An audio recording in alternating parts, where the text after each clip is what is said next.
Friday. It has arrived.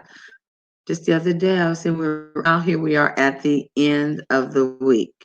So welcome, good morning. Thanks for joining. Hello to my replay viewers.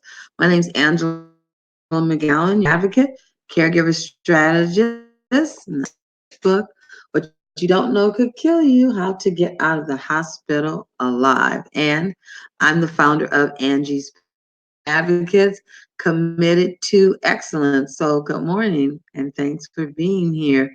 If you would like to join in live, this is how you can do it on live stream. You can browser, bring you on, and we could talk about something that's going on with you, or you could add to the conversation. But we welcome you to always be a part of the broadcast.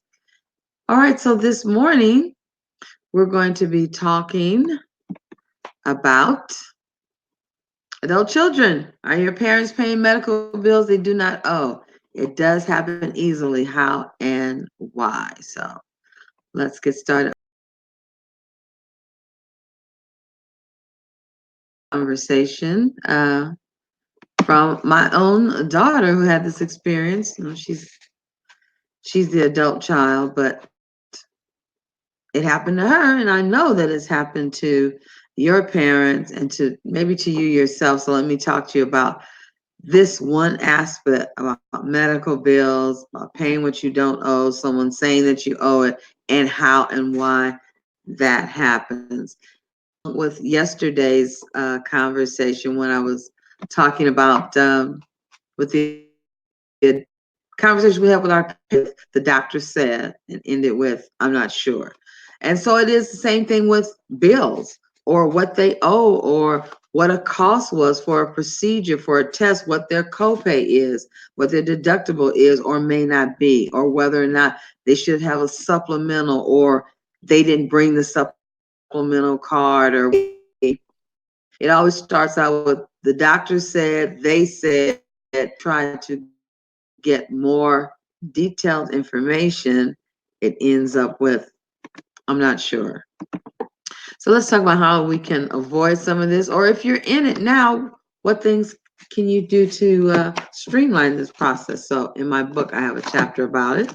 Actually, it is chapter 3, and the name of that chapter is "Identify Me, Please." It's a request, like help me out because I know it's coming, and I say this should be every patient's request. Identify me, please. Now, how can you be identified? There are a few simple patient identifiers. Some you answer, maybe some places, depending on what is going on as an inpatient, outpatient, skilled, more identifiers may be used. So you'll probably say, I didn't get that one, but I did get the other one. So that is what it has to do with. Okay, they ask for your name, your medical record number, or however they ID you. They'll ask for your date of birth, your phone number, address, sometimes the last 4 number, photo ID. And there is a unique alternate name. Now, this one is usually used for people that are very famous and want to come in the hospital or have things they want to have done, and they don't want anybody to know they're in there. So they go under like Alice in Wonderland, Donald Duck, Mickey Mouse, all kind of characters are used to be charted. But of course, when the doctor comes in, they don't call them Mary Poppins, but they register, okay? So aside from the unique identifier, which I say when they make up a pseudo name, those other items that I called off to you are something that your doctor, nurse, triage person, and even those that you talk to regarding your bills because of HIPAA violations, they should be asking you to verify to make sure you are who you say you are as they have the conversation about your personal medical business history or even billing.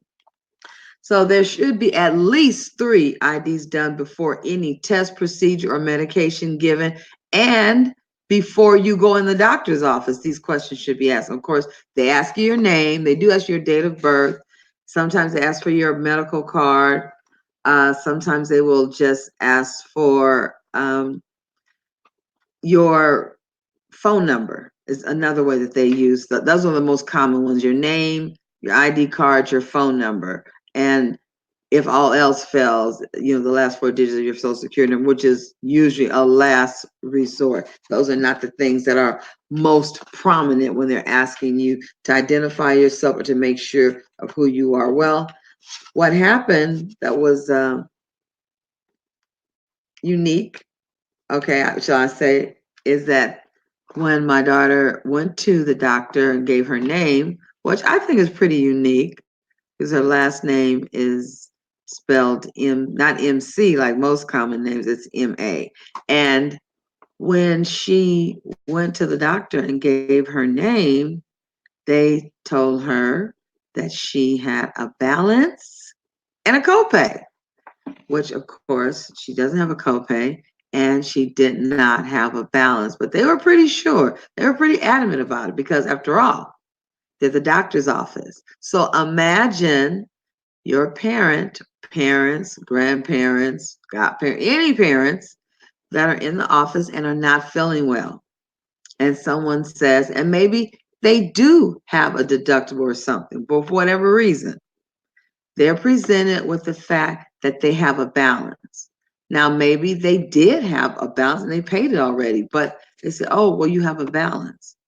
They don't usually, when they talk about a balance, show you the bill or anything. They'll say, oh, I have right here, because they're looking up in their system, you owe. You owe a balance, you owe a copay. And so now you, as the patient, it is your job, your responsibility, your duty to prove that you don't. And usually the last thing you think about is proving your name or your ID.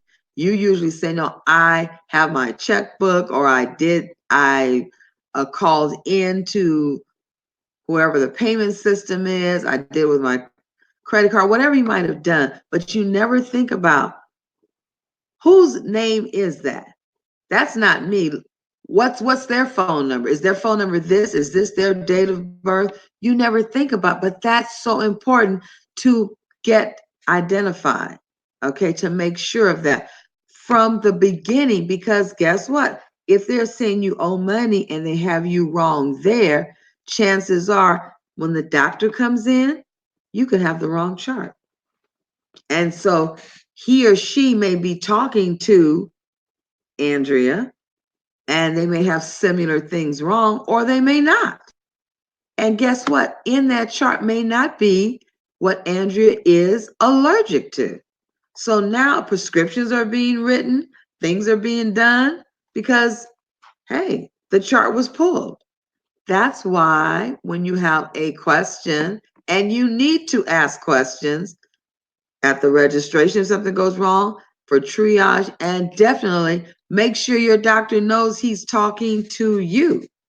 It doesn't matter if you've gone there for years and years. Doctors have personal, private situations going on, and you may not think it. But when they come in, they might not be really having their mind straight on you. It could be you and. And so you don't want that to happen. So these are things that you want to go and make sure that it is correct. So it's another thing that could happen if not done correctly or not done at all. As I said, you could be getting the wrong prescription, or maybe you could be getting a test that you don't need, that you don't require. But because the doctor says a test for you, and then what if that test has a copay, or you have to finish your deductible? So now you're going to have something and be paying for something that's not even yours. Anyway, again, we go into Andrea in the triage, and she gets her blood pressure taken, and the blood pressure is higher than what would normally be. Here's the thing: they took the blood pressure on top of her sleeve. So she did not, when you go to the doctor's office, you're a little like, you're thinking about what's the next step. I know you are, because I do that as well. So because it was so, she says, no, that's not my blood pressure. So the lady took it on the other arm. This time Andrea rolled her sleeve up. And of course, then we got a better blood pressure. But these are the kind of things that are going on because remember, your medical people, even though they're dedicated to getting the job done, it's still a job. So now we go in as a powerful patient, knowing about our rights and making sure that we understand we are responsible for the type of care that we get in the doctor's office from the beginning all the way to the end, and then going forward to the pharmacy. Okay, so let me remind you again, when you go and get taken care of at the doctor, if you get another medication, ask what is it going to do? How long will you be on it? What are the symptoms that you should look for that will not be there? And make sure you ask about the side effects. And when you get that prescription from the pharmacist, please don't be so busy you don't talk and ask for a consult, and then make sure that the side effects your doctor listed are the same ones, because depending on a combination of medicines, a third one could come up. Okay, so we want to make sure. I know you feel like they ask me all these questions over and over again, but they're asking you over and over again because they want to be sure that they're talking to the right person, because there are, you might not believe it, multiple people with your same name, maybe even with a similar birthday, born on the same day, the same year, okay, or a year before, a year after. It's really close, and they just see 19 and then they go on with it. So you have to be sure that you know that you're being talked to by the person who knows who you are. So don't ever feel anything about what's the birth date on that chart? You didn't ask me. Make sure there's nothing wrong with that. And I want you to be able to say this with confidence, because the truth of the matter is you are the most important person in the room with your PCP, because you are the patient. And so act like that. Act like, go ahead and wear your importance, because you are. Would they really have a job if you didn't come in there? No, they wouldn't. They need all of us to come in there. Excellent health care is not a privilege, it's your right. Make sure you exercise your rights and handle your health care responsibility. Make sure that you are ID'd everywhere you go in every instance, so that you will get excellent health care and the health care that is prescribed and needed by you. So I want to remind you, let you know that you are definitely welcome to come to be a part of the workshop that is going to be on tomorrow. It is already here, August 10th, 9 a.m. Pacific time, and that would be 10 Mountain, 11 Central, 12 Eastern. Be a part of this free workshop, Medically Parenting Your Mom and Dad. Okay, that's on tomorrow. I want you to make sure that you go and register for it. Register at bit.ly/medparent. You can also find all information about me, about this workshop, about anything else you need on Linktree at Pro Patient Advocate. If you do need, you or anyone else you know need to come and talk to me, have a conversation about what we've talked about, or maybe something else. I call it a results call. What are the results you're looking for?